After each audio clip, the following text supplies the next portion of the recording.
Haldane did some simple calculations and found that humans couldn't have possibly evolved from ape-like creatures. There just wasn't enough time. His calculations directly conflicted with the theory of evolution. This became known as Haldane's dilemma, and this dilemma was never resolved, and it's been going on since 1957. So you'd think we'll know about this by now.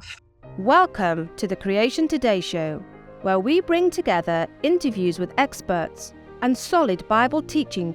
Your host, Eric Hovind, affirms the ultimate authority of God's Word, the truth of creation, and why it matters to you. So how do you destroy evolution in 5 minutes or less? Guys, you are in for a great conversation today on the Creation Today show. I'm your host, Eric Hovind, and joining me is the director of Living Waters Europe. Ladies and gentlemen, help me welcome Mr. John Harris. John, how you doing, buddy? Hey, man, it's fantastic to be here, Eric. I'm doing very well. It's great to see you. I am so thankful to finally be having a great conversation with you like this one.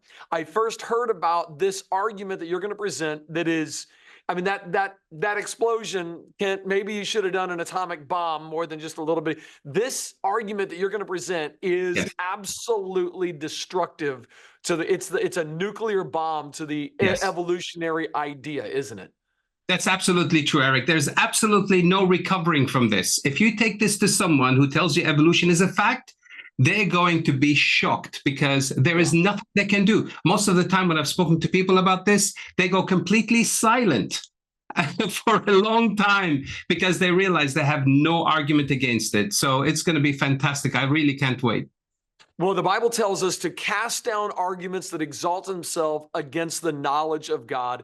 And guys, that's exactly what John is going to do today. He's presenting an argument, and if I understand this correctly, do you kind of want to set up the argument for people before you give them the little 5-minute version, right? That's right. If I just prepare it a little bit so that people understand where the argument is coming from, the whole thing would make much more sense, and you'd be more confident in sharing the actual the truth with people.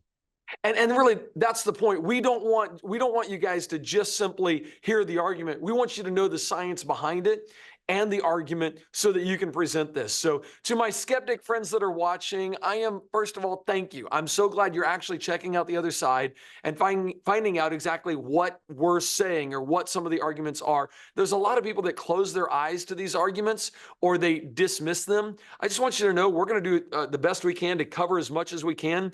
And then in the second half of this show with our partners, John, you're going to go through every single thing you've ever heard as an objection to this argument, and you go through all of the so-called objections and show how they don't work. Is that correct? I'm going to go through everything plus more, and if there are some questions coming up, I'm happy to answer those too. But I don't think you'll find that I've missed anything. You'll find that all the questions have been answered and dealt with. You're the director of Living Waters Europe, which means like Great Comfort here in America, you're over there in Europe doing lots and lots of evangelism, and you've used this argument before. How has it worked? Oh, every single time it's been deadly. In fact, I'm going to show you a video at the end, which unfortunately won't make it in the first half. It'll happen afterwards, where I've actually done it and I've left people speechless. I've had people who said things like, you know what, this is so incredible. I'm going to go to church because of this.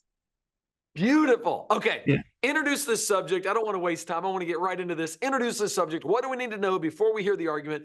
And then let's hear that argument. All right. No problem. Can I share my screen? Please do. Actually, yeah, the slides are really going to help on this because of the way the argument goes and the science behind it is just fascinating. So, and by the way, as you guys listen to this and my partners out here, thank you guys for joining me. I love having you guys on here. Thomas and Rachel and everybody on here. Thank you guys. And Amanda. I love science, and the more science I study, the more it shows me the mind of God and how genius it is. So as we watch the lead up to the argument, first of all, take notes, be ready to take notes. I'm ready to take notes. Okay. And then let your mind just be in awe of who God is as we learn. John, take it away, man. Absolutely. This is fantastic. I'm so excited to be introducing this. This is about time we as Christians actually know this thing so that we can use it everywhere we go. So today's topic is about Haldane's dilemma. So what is Haldane's dilemma? Well, Haldane's dilemma literally destroys evolution in 5 minutes. I'm not exaggerating, and it is irrefutable. Now, this dilemma is really easy to present to people. You can just explain it verbally, or you can write it down on a piece of paper, show it to them. I now put it on a PowerPoint slide, which I can show you later, and it's super easy to use. You don't have to remember anything at all, and I'm happy to share it with you. So if Eric, you want me to pass it on for you to share it with other people, you can put it on a tablet. I want the PowerPoint. Done. Yes. And you can share it with people, and you can also use it yourself on a tablet, on a PC, on iPad, whatever you've got PowerPoint with. It'll be fantastic. This argument, this dilemma is so effective. I've used this during open air. You're going to see that later on when I show you a demonstration of it. I've used it in universities. I've used it when talking to hardened evolutionists. I've used it everywhere, especially with Christians who believe that God somehow used evolution to bring about life. So Haldane's dilemma is very effective, and it's very easy, and it's very quick to go through. So what is it? How does it work, and how can we use it? I'm going to go fairly fast with this because I'm condensing a 1-hour topic into 30 minutes, actually 20 minutes, 22, 23 minutes. So here it comes. So here's a quick introduction. This dilemma was brought up by a very famous British scientist. His name was John Burdon Sanderson Haldane, but they nicknamed him Jack. I have no idea why, or JBS. He was an evolutionist himself. This is what happened after they discovered that the DNA molecule exists in the form of a 3-dimensional double helix in 1953. Haldane did some simple calculations a few years later and found that humans couldn't have possibly evolved from ape-like creatures. There just wasn't enough time. So how did he do it? Well, he took everything into account. I don't have time to go through this, but if you want me to later, I can. And he found out in his calculations that his calculations directly conflicted with the theory of evolution. This became known as Haldane's dilemma, and this dilemma was never resolved, and it's been going on since 1957. So you'd think we'll know about this by now. But of course, some evolutionists go around saying that this dilemma was resolved, even though it wasn't. But those who say it don't really understand the dilemma, nor do they understand the solution. This is what they do. The moment you talk to somebody, they go where? They go on Wikipedia, and they just repeat what it says. And it turns out the solution they say they have, which is on their Wikipedia, is worse than the dilemma itself. I love it. Yeah, I mean, it's unbelievable. If what they're telling me is true and they take it at face value, then they destroyed evolution again. So it just backfires on them all the way. We're going to talk about this later on as I take you through the refutation. But first, to appreciate the seriousness of this dilemma, we'll have to go all the way back to the time of Darwin. In Darwin's days, when he wrote about the origin of species, he didn't know the complexity of a cell. I don't need to tell you that, Eric. He thought a cell is made of a microscopic lump of jelly-like substance, entirely destitute of texture, destitute of organs, formless lump of albuminous matter, and with no trace of organization. Basically, he thought the cell is textureless, organless, formless, jelly-like material that has no organization. Here we are, fast forwarding 150 years later, and this is what we discover. Here is a simple diagram of a cell. And it turns out this is what this formless, textureless lump of jelly-like substance really looks like. I've got this big printout that I take with me when I'm doing this in person to show people, and it baffles them. It's mind-blowing. This is more complicated than a television circuit diagram, if you've ever seen one. We don't even know everything about the cell yet.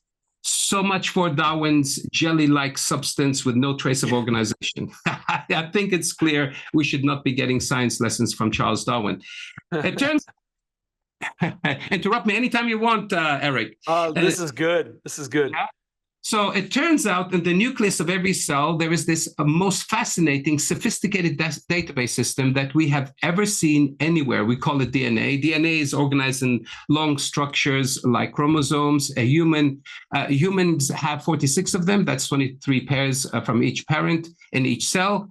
Here you see it under a light microscope. This is under an electron microscope. Here is one zoomed in. I mean, this is impressive.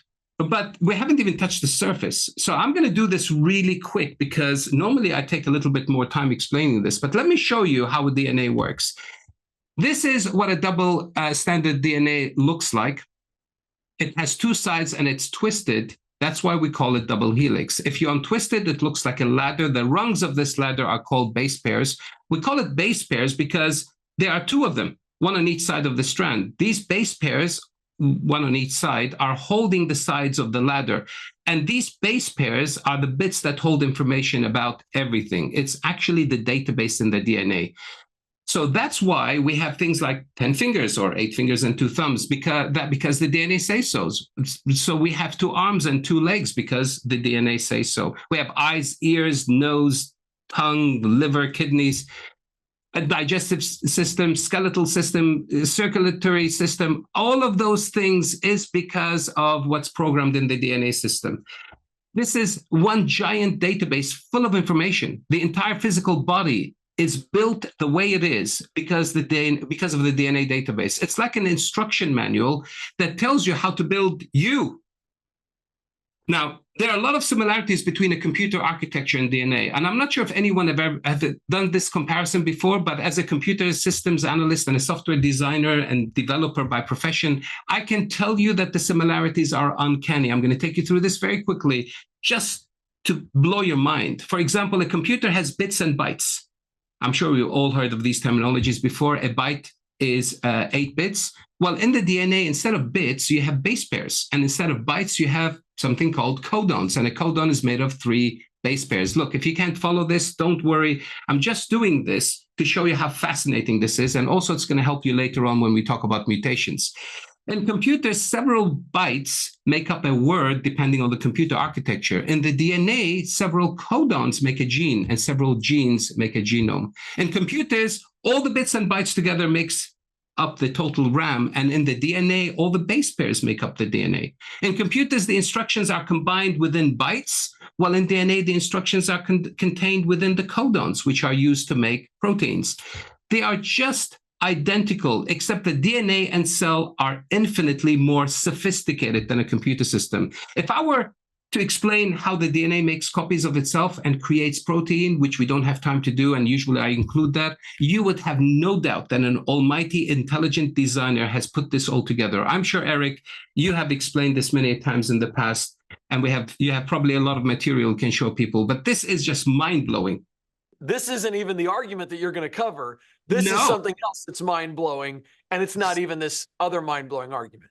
And 100%, 100%. Now, Bill Gates said in his book, DNA is like a computer, but far, far more advanced than any software ever created.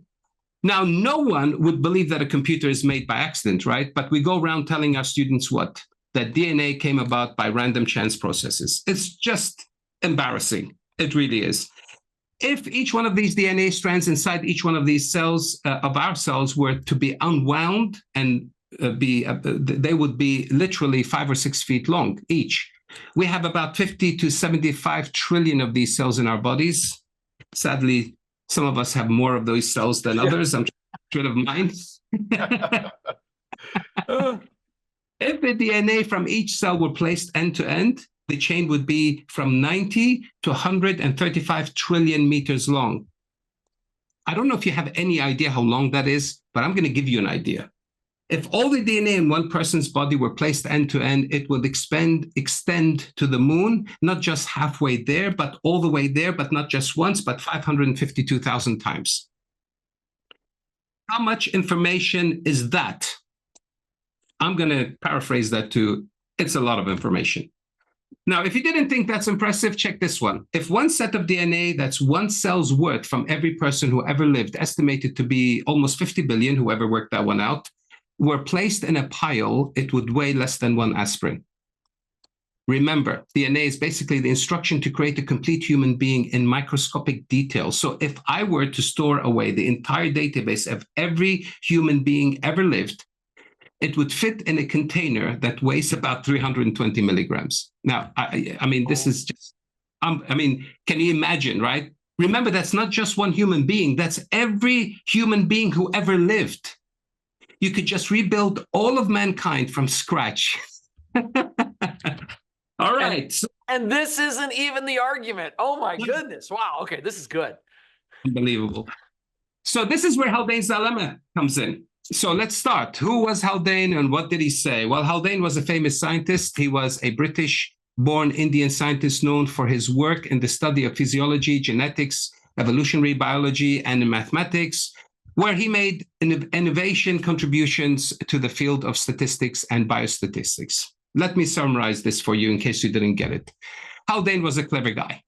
I think that's he's certainly cleverer than me, all right? And I'm happy to admit that, okay? So, and even though he was the one who discovered this dilemma, which completely destroys evolution, as far as I know, he still died as an evolutionist. Wow.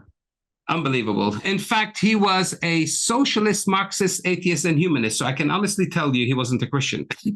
Yeah, no kidding. And that's probably why he held on to evolution. If you want, and that's what happens all the time, we've discovered this, if you want to believe a particular worldview, you will find a reason to believe that. So you will hold on to evolution in order to be this person instead of searching for the truth. But that's a whole nother subject. By the way, I think if you grow a mustache, I'm looking side by side. I think we might have a match here, buddy. I think I could look like him. I think you possibly could, man. I think you could make that happen. I'm not sure I'm that handsome, I'll be honest with you. I'm not going to be able to pull it off, but thank you for the compliment. I'll take it. But this guy goes as far as possible you can imagine from Christianity. He's literally the opposite of everything a Christian stands for, right? Yeah. But John Haldane was so clever, other evolutionists said that he was perhaps the most brilliant science popularizer of his generation. Some even said he's the cleverest man I ever knew. So there you have it. If nothing else, this guy was smart. They're all happy to declare this, right? So evolutionists can't say this guy wasn't clever enough. Now, according to Theodosius, there you go, I could do this, Dobzhansky, it was very well known himself as a Ukrainian-American geneticist and evolutionary biologist. He said Haldane was always recognized as a singular case. Now, singular means he was exceptionally good. He was just great. And Michael J.D. White, who was a zoologist and cytologist, by the way, cytologist is not Scientologist. Cytology is the branch of biology. He said that Haldane was the most erudite biologist. Now, erudite means that he was like great, with great knowledge. He was the most erudite biologist of his generation and perhaps of this century. I think we're making the point here. It's very clear. Haldane was clever, he was smart, he was intelligent. And it makes sense for evolutionists to really pay attention to what this guy is saying. Agreed? I think so. So what was this dilemma that he was talking about? Well, to make this easy for me and for you, I'm going to read some bits from this book called The Biotic Message, which explains it all.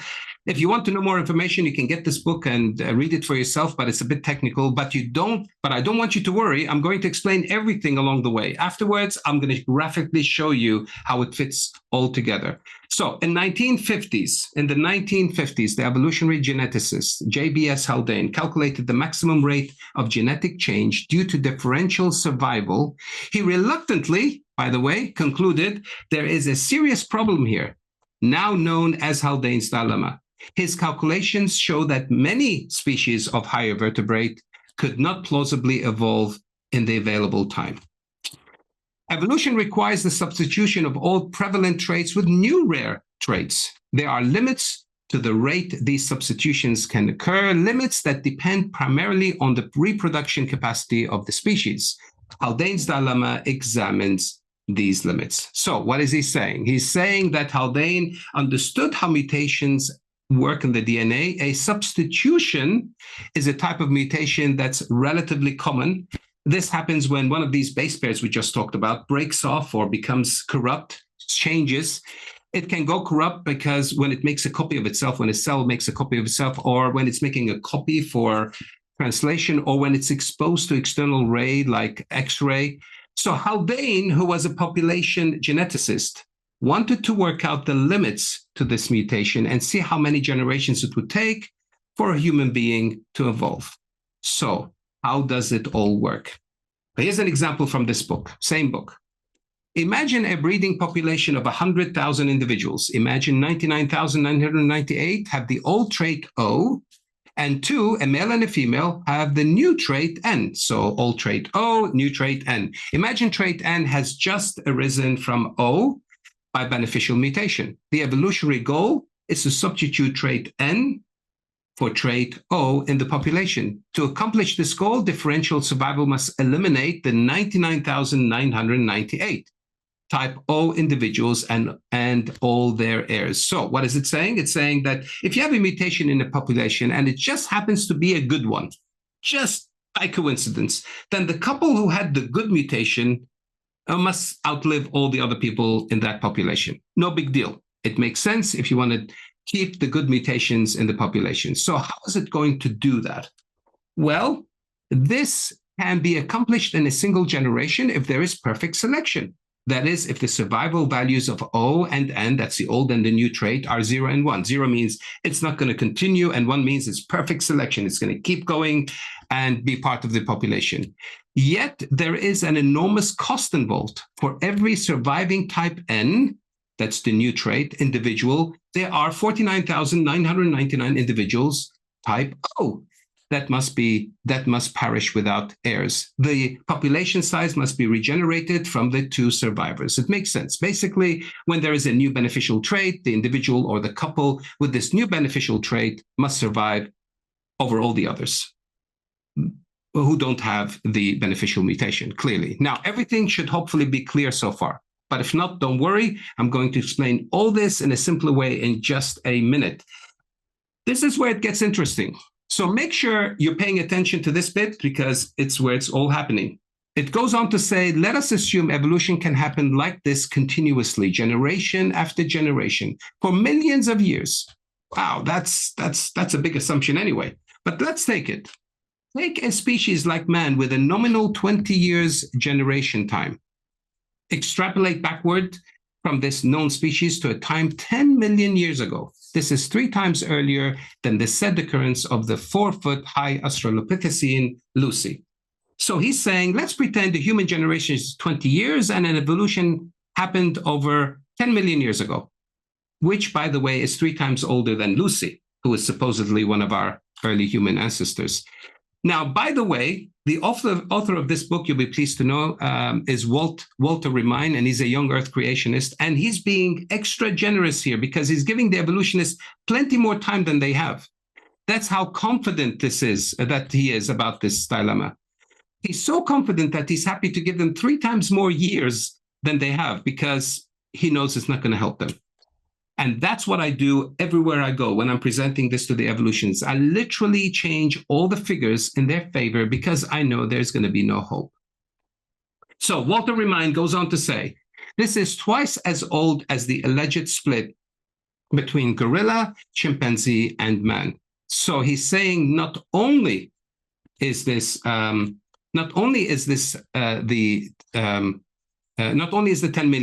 10 million years is 3 times older than Lucy, but it also happens to be twice as old as the supposed split between humans and gorillas and chimpanzees. Now, I don't know about you, but this is pretty generous. And I think you can't get fairer than that. He's actually setting them up to say, hey, even if I give you extra time, he's kind of setting them up to say, even with extra time, he's going to show the dilemma here. Absolutely. He's basically going to He's going to be so generous ridiculously all the way through to point out that, look, I'm going to give you all the benefit of doubt. And despite that, it's just not going to work out. It's just, I'm going to show you how it's not going to work out. And I do this when I'm doing this in person. I'd say, hey, whatever you give me, I'm just going to double it or something like that, right? So he goes on to say, right, in that much time, how many traits could be substituted at this crashing pace? So he's giving him a crashing pace. This is beyond what they say it is, right? 1 per generation, maximum approximately 500,000. So he's saying, look, if we're kind enough to give you, the evolutionist, more time than you ask for, in fact, 2 or 3 times more, and pretend we get 1 beneficial mutation for every single human generation, which we don't get, we will even ignore the problem we call fitness cost. Now, when I'm doing this talk in a more broader way, I explain fitness cost and how there is no such thing as a beneficial mutation without fitness cost. You pay for it. You never improve. You improve one place, there is a detriment somewhere else. So there's no such thing as a free lunch.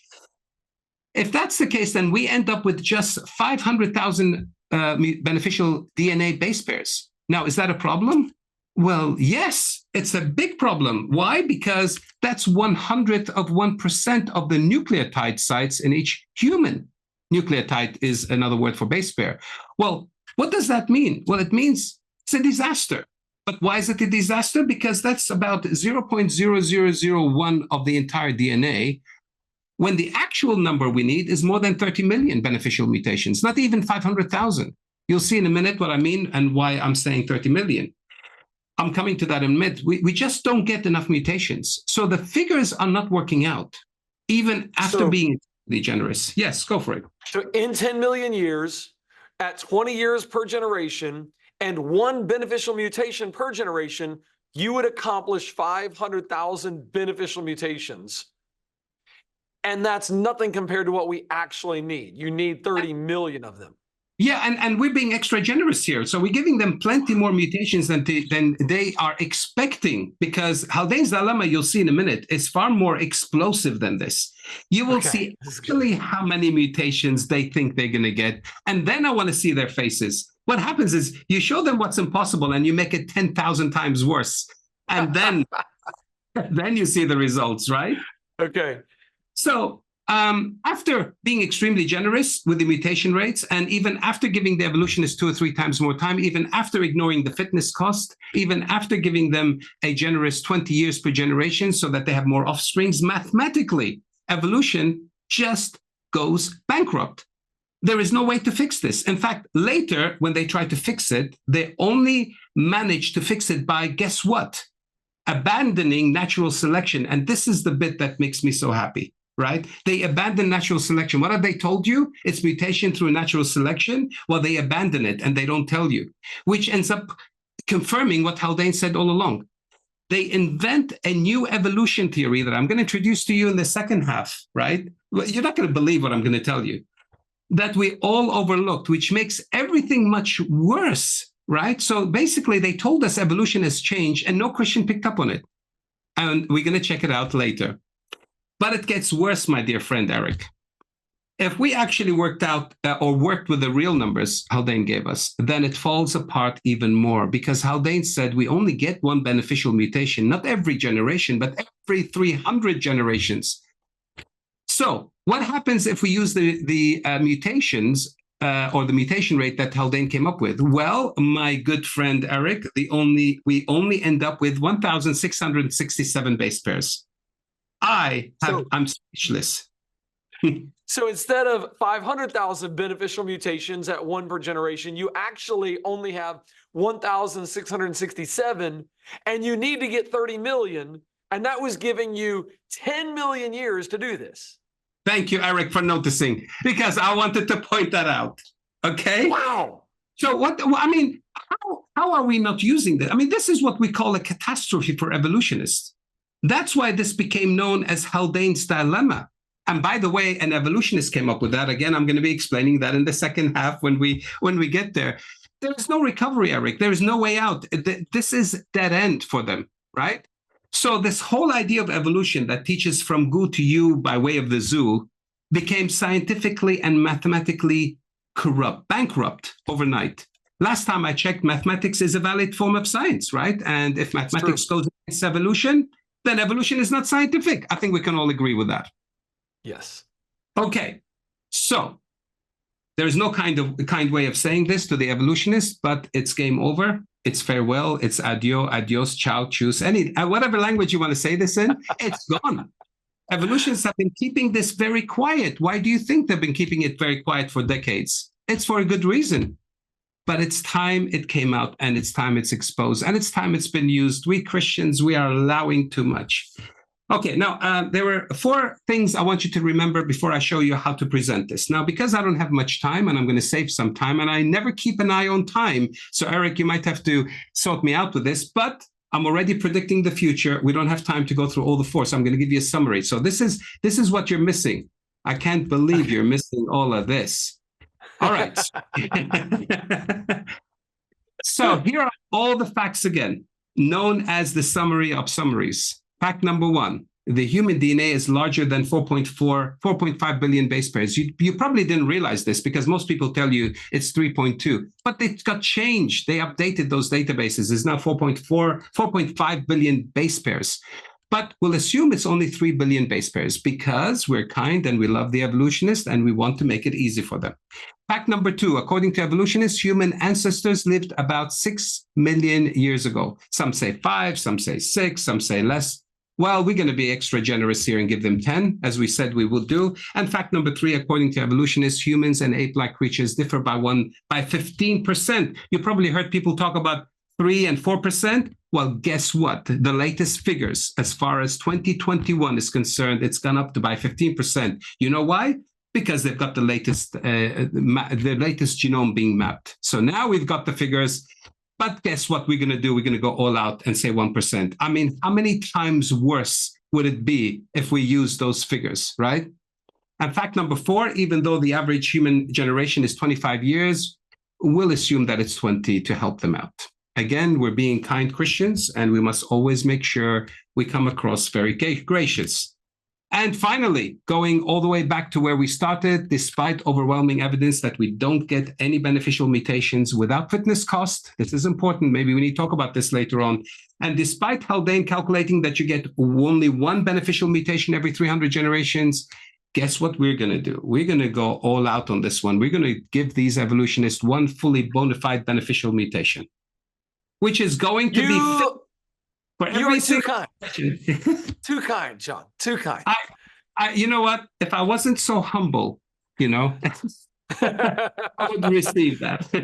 I can feel the love, buddy. I can feel the love for the evolutionists coming right here. Look, am I coming across excited? Because I am. Yes. Yes. We have good reasons, right? Because we've been told all along a lie, and now we've found out. It's almost like that lie has been exposed and everybody's going to find out. And they've been hiding it under the carpet for so long. Wow. So seriously, we can't get fairer than that. This is giving the evolutionists the maximum benefit. We're going way beyond the call of duty here. There's no reason to get a single complaint about our calculations, Eric. So hopefully you won't get any emails complaining, saying you've not been fair. So theoretically, evolutionists should be happy with us. They shouldn't be angry or unhappy. All right, now comes the bit that I'm going to tell you how you use this in real life. I don't even know if I'm doing well for time, but I'll do this quick. Now, this is the slide that I was telling you about, and it's already built in to do all the tricks for you. You don't have to remember numbers. You don't have to remember anything. As you can see, it says number 1, 2, 3, 4, 5, 6, 7. Take it in that order. If you're on a PowerPoint, you just say next, next, next, or you just touch the box on that numeric order. So literally, number 1 pops up like that, and you tell the guy, look, how many human base pairs do we have in DNA? And they would say, well, 4, 5, whatever they come up with, doesn't matter. Say, look, I'm going to give you all 3 billion base pairs. This works in your favor, trust me. And then I'd say, hey, tell me, what's the percentage difference between an ape-like creature and a human? And they would say, oh, we think this is 3 or 4%. Actually, if they're educated, they know it's 15 now. But we're going to go all out and shock them with 1%. We're going to assume that it's a 1% difference. We'll say, look, number 3, how many changes do we need? If it's just 1% difference of 3 billion, well, what's 1% of 3 billion? Well, they should be able to work this out generally quickly. It's 30 million. That's it. And say, okay, good. Let's go to number 4. Number 4, total years from an ape-like creature to humans. How many years ago did this happen? And they would say, well, this happened 4, 5, 6 million years ago. I say, look, I tell you what, don't worry about it. I'm going to give you all of 10 years because I'm loving and I'm kind and I want you to win. That's what I want you to do. And then I'll say, look, how many years per generation does a human being have? And they're going to say, well, I don't know, maybe 25 years, or 30 years. Say, look, don't worry. We're going to give you all of 20 years. Is that fair? Yes, that's fair. How about this last one? Total generations per beneficial mutation. How many generations do you need before you have 1 beneficial mutation in the population? And he's going to say, well, I don't know, maybe several generations. You say, well, I tell you what. I'm going to give you 1 whole beneficial mutation every generation. This cannot be unfair, right? This is a totally fair mathematical equation. And then you say, look, let's work it out. How many beneficial mutations we'll have if all these things are true? And you just divide them by each other and you end up with 500,000. And I say, does that make sense to you? He would say, yes. I say, well, just look at the number. I need 30 million. You've got 500,000. How are you going to fix it, sir? I gave you all the benefit of doubt. How are you going to fix it? And then when I see him sweat and he doesn't know what to say because he's just been caught, you say, look, Do you really want to see the real figures? The real figures is that you get one beneficial mutation every 300 generations. And if you were to divide those numbers, you get 1,667. Now tell me, what do you think? And at this point, they would explode, because this is a religion, right? Yes. Suddenly you just told their religion that it's nonsense, and they have no idea what to do with it. These are facts. There is nothing you can do to walk away from it. Now, I'm going to just tell you one more thing, and then we can close, and then you can do what you like. If you really want to know how many years it really takes for us to have, if we have one beneficial mutation every 300 generation, well, you don't need 10 to get 30 million mutations. How many years will it take to do this? Well, it's 180 billion years. That's more than 10 times the age of the entire universe based on the evolutionary timescale. Whoa! Now, so you need yes. 180 billion years to go from an ape to a human. And that's still just with that 1% different, and we're 15% different. All you're doing is holding up a mirror saying, this is what you believe. This is what you claim. Just so you know, this is what you're trying to present as a scientific fact. And simple mathematics destroy the entire, that is how to destroy evolution in 5 minutes. Actually, I think you probably did that very part in less than 5 minutes. I did it in 4 minutes. Practicing it. I did it in 4 minutes. Oh, that's fantastic. Now, I know you kind of worked your way up to presenting what it was so that we could have the science behind all these different numbers, but just presenting it is actually pretty simple. It doesn't make sense. But you say the atheists and the evolutionists, the skeptics, they're still not buying it, even after seeing the mathematics. Sometimes they come up with things to try to rescue this, their evolutionary religion. Well, the professional priests, evolutionists, have say a lot, which I'm going to deal with later on. But the average guy literally had nothing to say. Literally, They just look at you blank and they say, I don't know how that just happened. I don't know what to do with it. And by the way, if you want to stick to the 10 million years and it still mutate in such a way that you have an ape-like creature coming to a human being, you need 60 beneficial mutations per generation. It's basically a miracle. You will need a miracle. If you see one of those happening where you get 60 mutations per generation, basically you've just seen a divine intervention, because that we don't even get one, but you'd need 60. That's 60 times more than what the level of generosity we've been so far. It's over, Eric. It really is.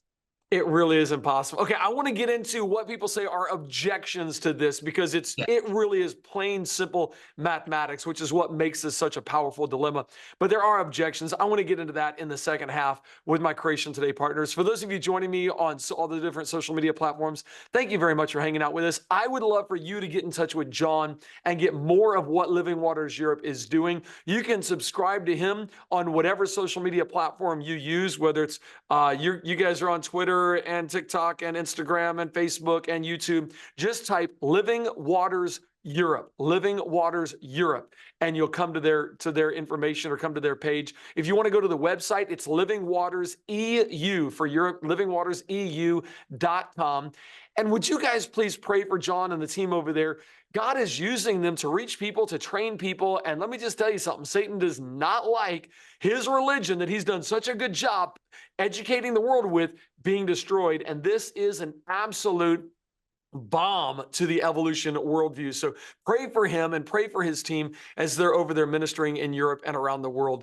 This really is powerful. John, is there anything else they need to know to get in touch with you, or if they want to get in touch with you? If they want to get in touch with me, my email address, especially because I do an apologetic session every single month, if they want to be included in that. So they can just email me at John Harris. They can go John Harris, JOHNHARRIS, which is my full name, at livingwaterseu.com, which is what you mentioned a second ago. And just say, I've heard you with Eric Hovind, and I would like to be included in the monthly apologetics. They don't have to join, but we will send them an email to say, if you want to, these are the details you can have. And we talk about different topics every single month. Love it. Fantastic. Guys, make sure you're getting in touch with John and what he does. I'm very excited, especially this one, but he does this on so many different subjects. It really is powerful. So, John, we're going to have you back on to talk about more of the things that you've dove deep into so that you can present like this. I know I'm over time. Thank you guys for hanging on social media and on our podcast. We sure do love and appreciate you tuning in to be discipled. And thank you. Special shout out to Jack Hibbs and Real Life Network for you guys taking on this program and being willing to present this truth to other people as well. We sure do appreciate it. We'll see you next week. Next week, by the way, we got a great show for you. What did the church fathers really think about Genesis? There's new arguments coming out today that say, oh, the church fathers right after Jesus and his disciples, the people that the disciples discipled, oh, they really believed in old age. They didn't believe in a young earth creation like the Bible teaches. They believe. That is going to be totally debunked next week when we talk about what did the church fathers really think about Genesis. I think you're going to love that conversation.